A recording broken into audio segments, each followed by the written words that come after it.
Hello, everybody, and welcome. As you are all aware, West Bengal has been facing severe floods for several decades now, both in the southern parts and in the north. Most recently, just about 2 weeks ago, North Bengal, particularly parts of Jalpaiguri district and the Darjeeling Hills, was devastated by floods and landslides precipitated by heavy rain for about 2 days. Today we're here to speak about how far that damage was actually caused by erroneous discharge of water by the central government as alleged by the Chief Minister of West Bengal, Mamata Banerjee, and how far it is also the state's doing in its failure to curb encroachment and illegal construction. We have with us eminent ecological economist Dr. Nilanjan Ghosh, who heads the development studies of the Observer Research Foundation. Welcome, Dr. Thank you.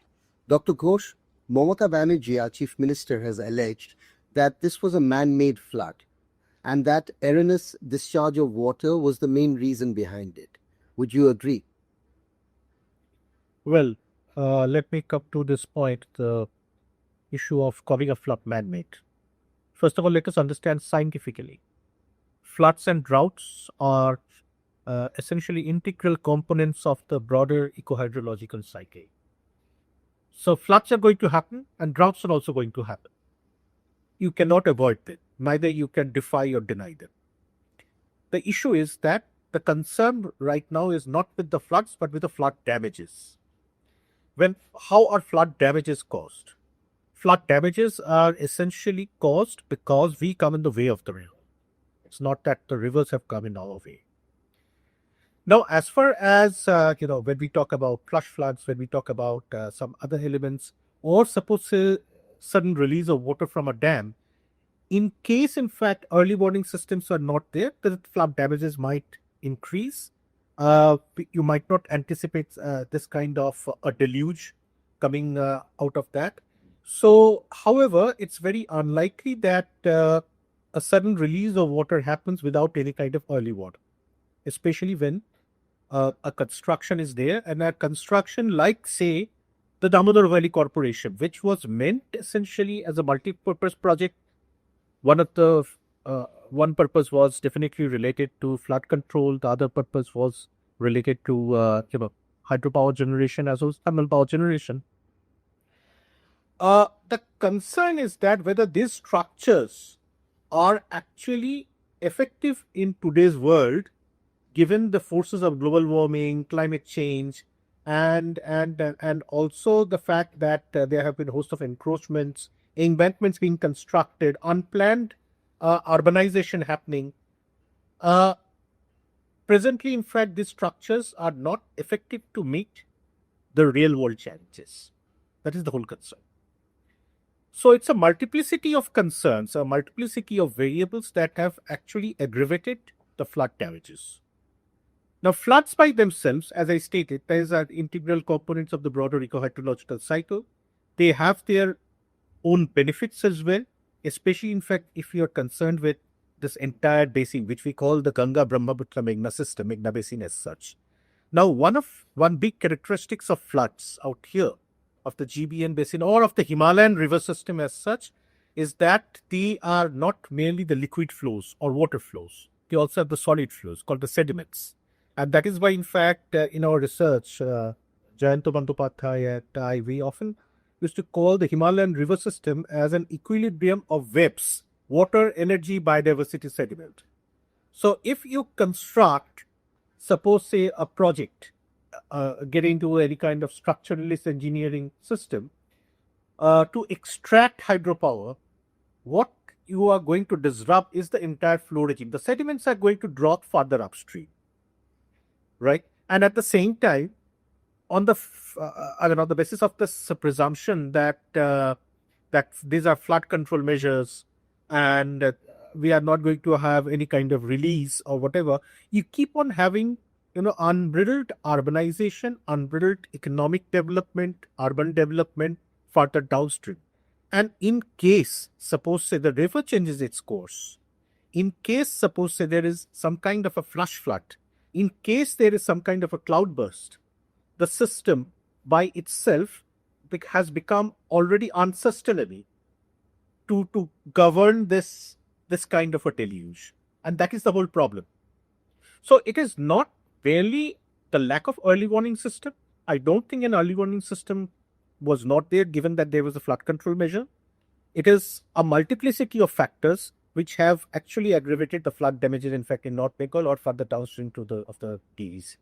Talking about global warming and the climate change, let's talk about what precipitated the floods in North Bengal. There was 2 days of very hard rain, unprecedented rain. Now, I recall an earlier conversation with you where you said that it is not possible to determine the kind of rainfall pattern, particularly in the Himalayas. And so in that context, what is the situation that is required for the government to do, given that it cannot control or have any prior warning to such catastrophes? I think that's a pretty genuine concern that you have raised. One very critical component of this is, one of the factors or the driving forces of this flood in the North Bengal has also been, this has been attributed allegedly to a certain extent to the water release and the flooding in Kuta. And the storage mechanism or the project that we had, the hydropower system that we had in Bhutan, somehow turned out to be defective. And that is why, in fact, there was excess of water flow towards this site, which resulted, in fact, to the flood or the deluge, in fact, in North Bengal. Now, one very critical component is that we don't have any kind of agreement on data sharing, regular data sharing for early warning systems as far as these river systems are concerned. And that is something that we need. There should have been an early warning system. And how can that mechanism work? Suppose we have an agreement on the Brahmaputra, on the Yarlung-Tsangpa Brahmaputra system with China, right? So especially during the high season or the high flood season, high monsoon, what they do is they share data twice a day from 3 measuring stations, which are located, in fact, on the Himalayan system, right, in Tibet. So in the same way, for Bhutan also, we can essentially wisely choose those stations, so those measuring stations, by way of which we will be in a position to at least forecast that what might be the amount of water coming to India. And in any case, suppose the West Bengal also, whether it's West Bengal or into Sikkim or whatever, depending on the river system. So we definitely need a broader integrated basin level approach. It cannot be a very fragmented approach across 2 different stations, across 2 different states. So, because see, it so happens that in most cases, this approach is missing, in fact, in South Asia. And why that's why I stated that, why do we look at floods as disasters? Floods shouldn't have been disasters. Floods are an integral component of the eco-hydrological cycle. Let's face it, why do we have, say, the floodplains of Bihar or the lower Ganges as such being called the rice bowl of South Asia?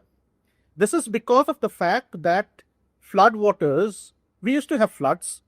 Traditional knowledge system used to acknowledge this particular floods as something that is bound to happen, inevitable. And eventually they made it to full use. So when the flood water used to recede, it used to reach behind the rich alluvium, right? And that is what enhanced the soil productivity over time.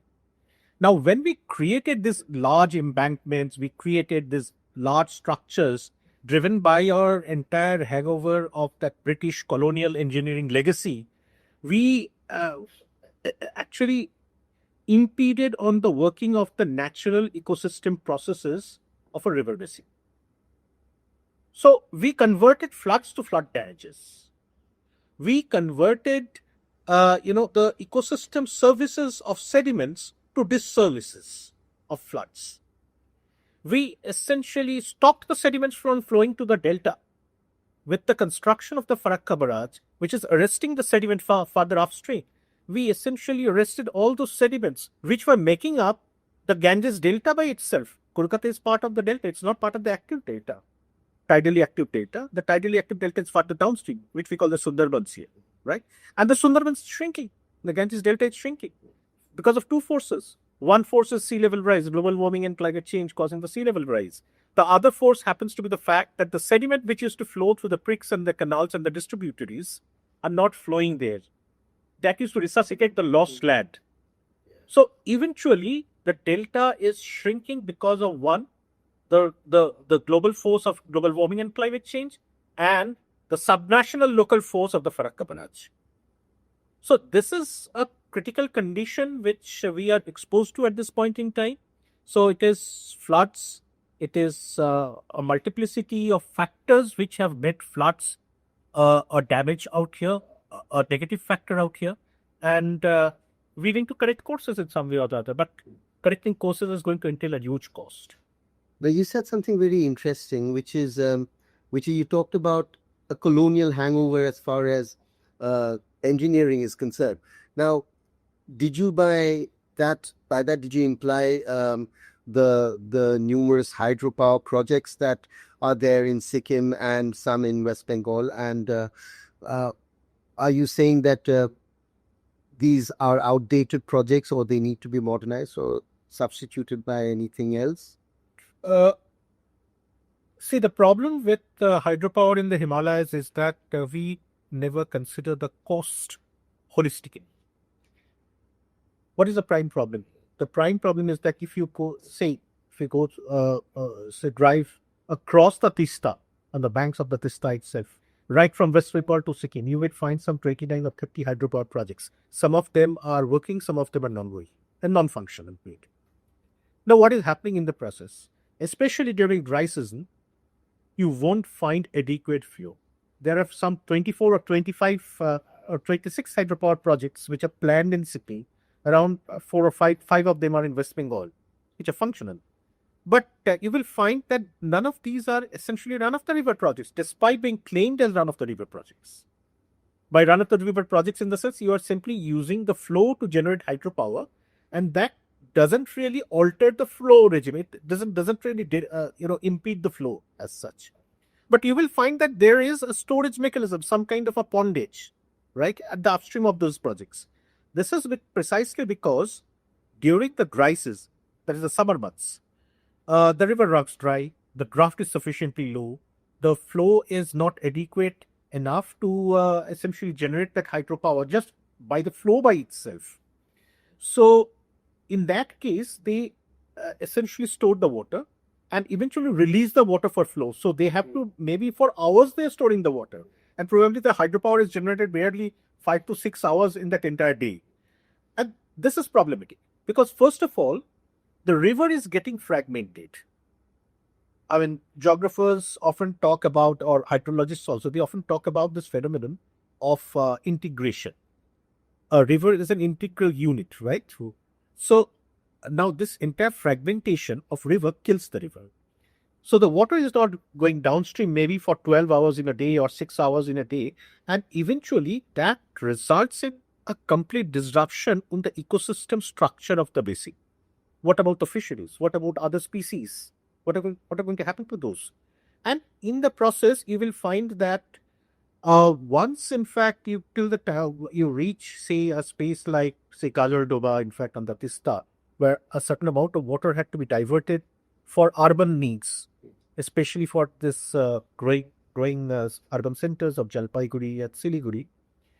The issue is not barely with the urban water consumption out there.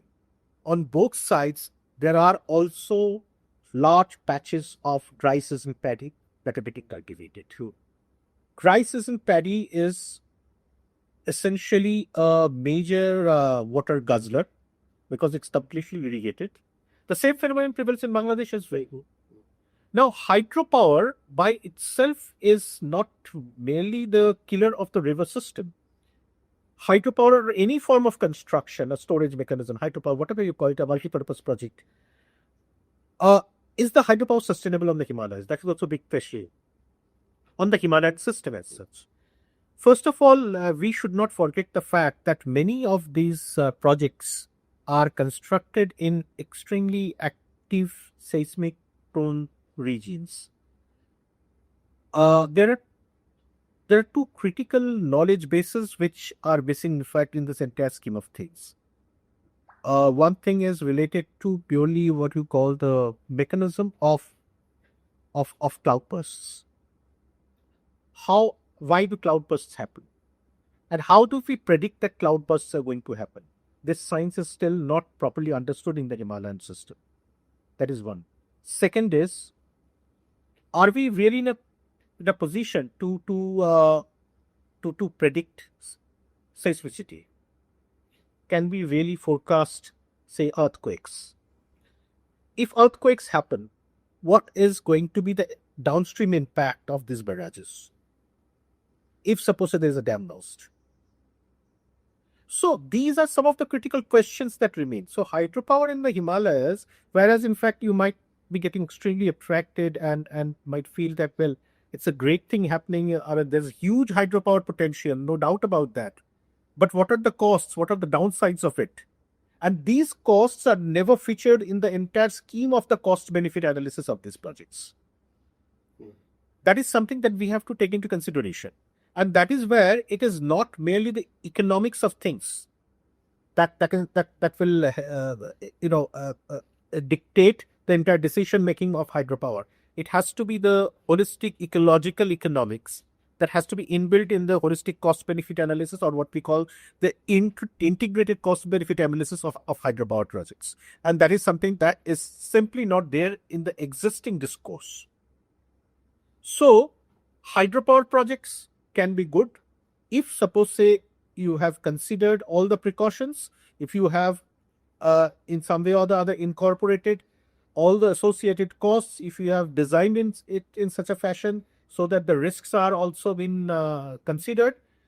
However, if you take a much more reductionist engineering approach, then I just want to build a hydropower and it's going to generate electricity in some way or the other, it can be disastrous. Now, you're talking about 30 hydropower projects along the Teesta. Now, that number is a formidable one and kind of spells disaster by itself. So, are they really? Is it wise to have so many? And is there any other alternative that you can suggest? Of course, it's not wise to have so many, no doubt about that. Most of those operating in Sikkim are private hydropower projects, or suppose a planned in Sikkim are private projects as such. The question is that how do we essentially maintain the integrity of the river, integrity of the flow regime? We must not forget the fact that the Himalayan system is a very dynamic system. It is not like the peninsular rivers. It is not like, first of all, they are, it's a combination of glacier snow and of course precipitation. Rainwater. So at the same time, the huge amount of sediment, they are emerging from regions, in fact, which are seismic prone as well. There is a clear transboundary dimension, which makes the entire problem very complex. So you have, suppose we talk about the Ganges, Brahmaputra, Meghna, this entire system and their tributaries. Altogether, it's shared by multiple nations. You have China, you have Bhutan, you have Nepal, you have Bangladesh. If you consider Indus as part of the Himalayan Hindu Kush system, of course it is part of the Himalayan Hindu Kush system. Then you have Pakistan, Afghanistan also involved in this entire game. So this makes the entire game of rivers a complex problem. And always remember one thing, that if I perturb one part of an integrated ecosystem, it might not reflect itself as a perturbation, in fact, in the immediate vicinity, but might have a reflection, in fact, somewhere else, way downstream. Just as you perturbed the flow regime, you constructed the Farakka barrage, and the impact is getting reflected on the Sundarbans. Right? This happens everywhere. This happens, in fact, when a system is integrated. And this integration or this understanding of this integrated mechanism is somehow missing, has been missing so far in our engineering sides, especially in our reductionist water engineering sides. Because this entire technocracy Let me be a bit maybe a provocative. I can afford to be, I presume. Please go ahead. This entire brick and mortar system, which has been institutionalized in the form of the Central Water Commission, is dominated by engineers largely, or only engineers, not largely. You only have engineers there who look at water merely as a stock of resource that can be stored precisely for human use. But water is not like that.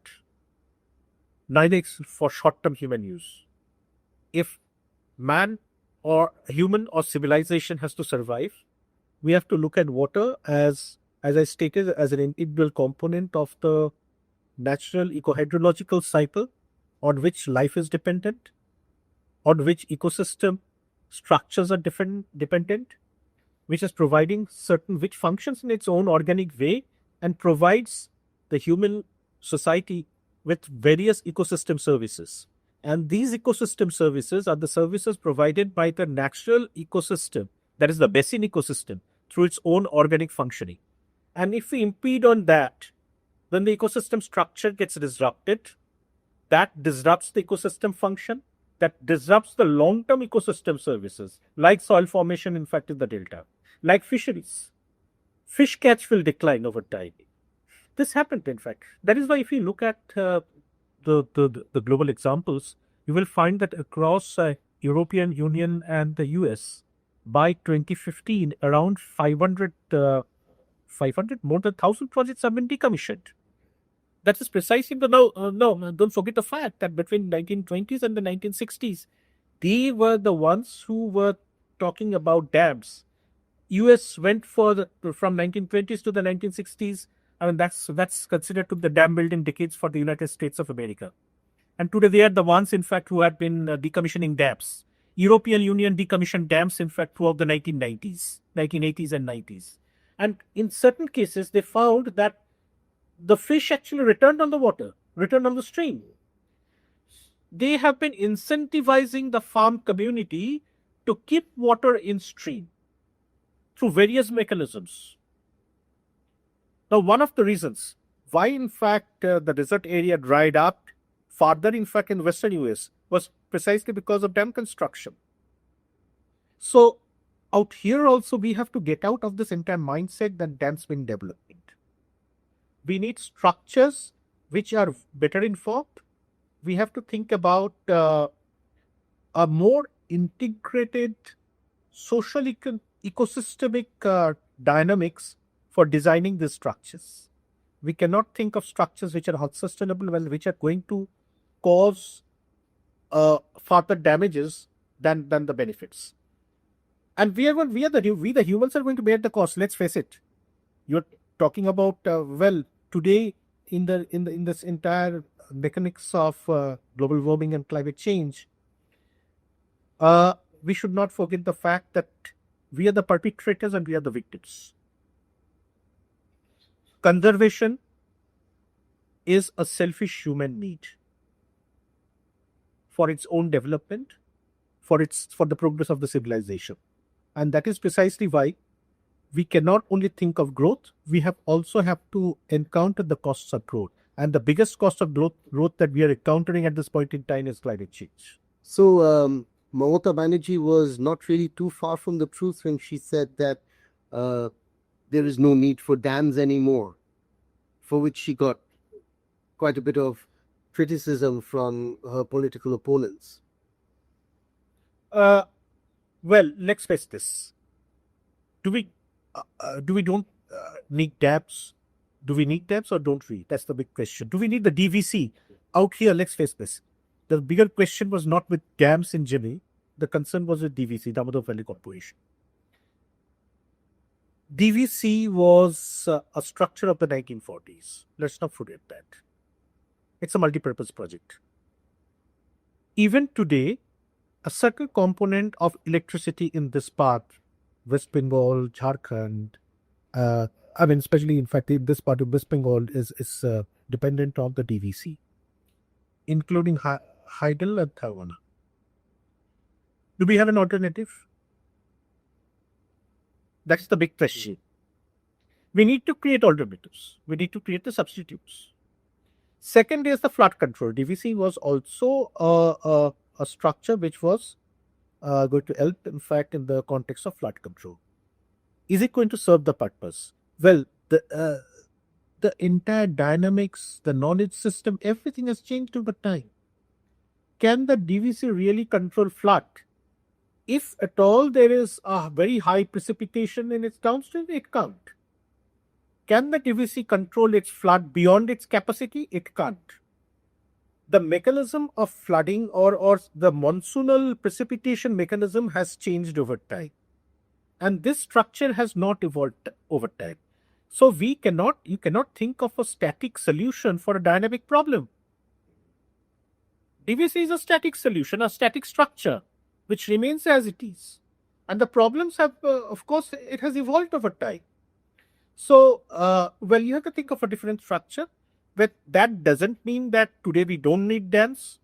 We possibly need dams. Of course, we need dams for many other things. Now, let's face it, hasn't China constructed dams? But China, along with that, also has a sediment separation technology, a practice. How are they doing that? I will next stress this, that the Yellow River in China is the most sediment-laden river in the world, right?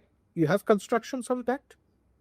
Even then, how are they separating the sediment? How are they flushing down the sediment further downstream so that the rich alluvium can be used up for organic agriculture? So we have to think about these indigenous systems, and we have to put in place some of the traditional indigenous knowledge along with the modern knowledge systems. That is essential. Because see, when we created the Roorkee Engineering College way back, and the same engineering knowledge system actually, or I shouldn't say the knowledge system has developed, but the paradigm remains, right? But the same paradigm cannot govern today's river systems. So there has to be a paradigm change, a paradigm shift from what used to prevail at that point in time in our civil engineering, even in our civil structures. That has to evolve to incorporate more ecosystemic concerns, the broader societal concerns, the social and the ecological dynamics, and the economic ambitions. That has to match with that. So these are so today, in fact, the entire course of development, or what we call the paradigm of development or the discourse of development, has also evolved. At that point in time, when we were talking about these structures, we used to think of only one parameter as development, that is economic growth. Now, in fact, when we are talking about development, we are talking about the sustainable development goals, SDGs. We are talking about poverty alleviation. We are talking about environmental sustainability. We are talking about human aid. We are also talking about innovation. We are talking about industries. We are talking about climate change, one of the critical forces that have to be combated. So today's development paradigm is actually a reconciliation between what I call an irreconcilable trinity between economic growth or economy, ecology, and the society. That is, in one sense, equity, efficiency, and sustainability. And we have to reconcile between these three contending notions, right? You have to promote equity concerns like poverty and health, human capital. You have to have efficiency, in fact, so that your productivity is enhanced through better practices. You have to have sustainability concerns built into your developmental mechanism. So are dams going to promote or help us, in fact, in reconciling between this impossible trinity? If well designed, they can. Can we have better practices in agriculture which can help us, in fact, in enhancing productivity without compromising with the soil health? We are talking in terms of newer and newer forms of agriculture practices like regenerative agriculture, right, which are enhancing productivity and not compromising on the soil health. On the other side, it's also helping in the process of better nutritional food. So we are addressing human capital, we are addressing productivity, we are addressing, in fact, sustainability. So these are the kinds of solutions that one need to think of. Now, you've pointed out that in the given situation, it is very difficult to predict cloudbursts and rainfall, particularly in the Himalayan region. And you also pointed out the existence of dams and the lack of coordination between the center and the state, and between the state and other states, and between state and the government of Bhutan, and between the country and the government of Bhutan. So in this situation, what needs to be done immediately to we won't be able to prevent it, at least to minimize the impact of these effects on the region? Globally, in fact, people have been talking in terms of integrated river basin governance. And there are river basin organizations also, which are transboundary in nature, which have evolved as very effective institutions for governing these types of projects across river basins. Now, the problems are much more complex for the Himalayan river systems. It is, you talk about, most of these institutions have evolved, in fact, in the European Union largely.